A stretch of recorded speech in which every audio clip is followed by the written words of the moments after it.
However celebrated they may be in life, many jazz musicians go underappreciated at their final resting place.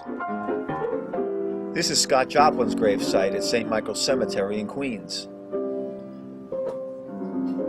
This is the lonely stone for the great U.B. Blake at the Cypress Hills Cemetery not far away. And there's another pianist-composer buried in the area, James P. Johnson, the giant of the Harlem stride style. Johnson didn't ever get the glory that a lot of us wish he had. Since his death in 1955, James P. Johnson has been lying in an unmarked grave here at the Mount Olivet Cemetery, also in Queens. Officials at Mount Olivet didn't even know who James P. Johnson was, but they knew his plot and lot number, and a cemetery worker managed to locate the spot.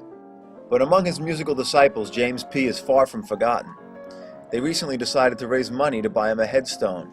They organized a fundraising event at Small's Jazz Club in Greenwich Village, featuring a number of renowned stride pianists.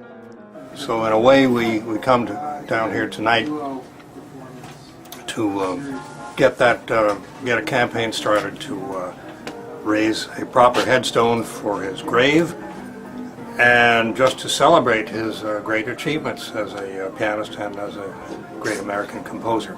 This was a throwback to the old rent parties that became a Harlem tradition, in which a musician might raise rent money by having a jam session at his home for donations.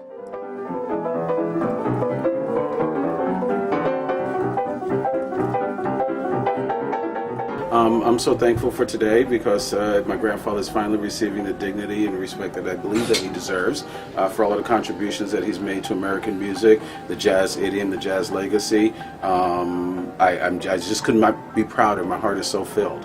Yesterday I went and visited his gravesite to take a look at where we're going to actually be placing his headstone, and it actually brought me to tears. It also touched Anthony Nunziato, who owns the florist next to Mount Olivet. After I told him about Johnson's grave, Anthony put together a little floral arrangement for James P., whose grave he felt needed to be recognized immediately. Anyone ever come in here, to your knowledge, asking for a flower for this guy's grave? You ever? No, not at all. No.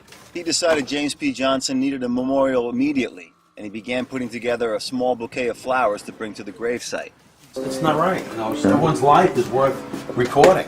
Right. Not to have anything, especially a history like that, is terrible.